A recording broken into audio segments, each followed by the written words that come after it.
പുഞ്ചിരി തൂകിക്കൊണ്ട് മധുരമുള്ള ചായ വിളമ്പിത്തരുന്ന നിശ്ചയദാർഢ്യമുള്ളവരുടെ കരുത്തിൽ ആരംഭിച്ച ദുബൈയിലെ വ്യത്യസ്തമായ ചായക്കട 21 കഫേ.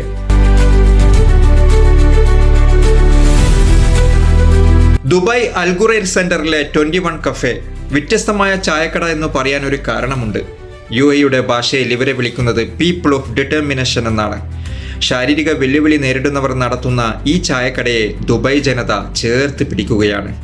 ഹാൻഡിക്യാപ്ഡ് എന്ന് പറഞ്ഞ് മാറ്റി നിർത്താതെ, ആ പേര് പോലും വിളിച്ച് വേർതിരിവ് കാണിക്കാതെ എല്ലാവരുടെയും ഇടയിൽ നിന്ന് ജോലി ചെയ്യാനും ബിസിനസ് ചെയ്യാനും അവസരം കൊടുക്കുകയാണ് UAE.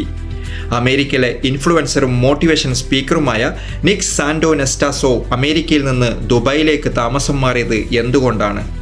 ജന്മനാൽ ജനിതക രോഗം ബാധിച്ച നിക്ക് ഒരവധിക്ക് ദുബൈയിലെത്തുകയും പിന്നീട് അമേരിക്കയിലേക്ക് തിരിച്ചു പോകുന്നില്ല എന്ന് പറഞ്ഞ നിക്ക് അതിന്റെ കാരണം പറഞ്ഞത് ഇതാണ്. I was at the beach one day and I needed to use the restroom. And so I go to the restroom, and before I go into the restroom, I notice that there's 3 restrooms. There was a male restroom, there was a female restroom, and then there was a restroom that labeled POD. And I didn't know what that meant. And so I ran over to the worker. I said, "Sir, what does this mean?" ഞാൻ Dubai ബീച്ചിൽ പോയപ്പോൾ 3 rest കണ്ടു. Gents rest room, ladies rest room and third one POD. What's the meaning POD? അതിന്റെ അർത്ഥം എനിക്ക് മനസ്സിലായില്ല. അടുത്തുള്ള ജീവനക്കാരനെ വിളിച്ച് കാര്യം അന്വേഷിച്ചു. എന്താണ് ഇതുകൊണ്ട് ഉദ്ദേശിക്കുന്നത്?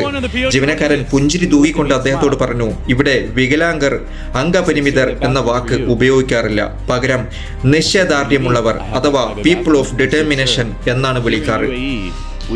വികലാംഗരെ ചേർത്ത് പിടിക്കുന്നതിൽ ദുബായ് കാണിക്കുന്ന ശ്രദ്ധ നിക്കിന് ഏറെ ഇഷ്ടമായി. ഇത്തരം പേരെ ചേർത്ത് പിടിച്ച് അവസരങ്ങൾ നൽകുന്ന UAE, എല്ലാവരും തുല്യരാണെന്ന് മനസ്സിലാക്കി തരുന്ന UAE. ഇവിടുത്തെ ചില ചേർത്ത് പിടിക്കൽ നമ്മെ ഏറെ ചിന്തിപ്പിക്കുകയും മനസ്സിലാക്കി തരികയും ചെയ്യുന്നു. അതാണ് UAE. Thank you for watching.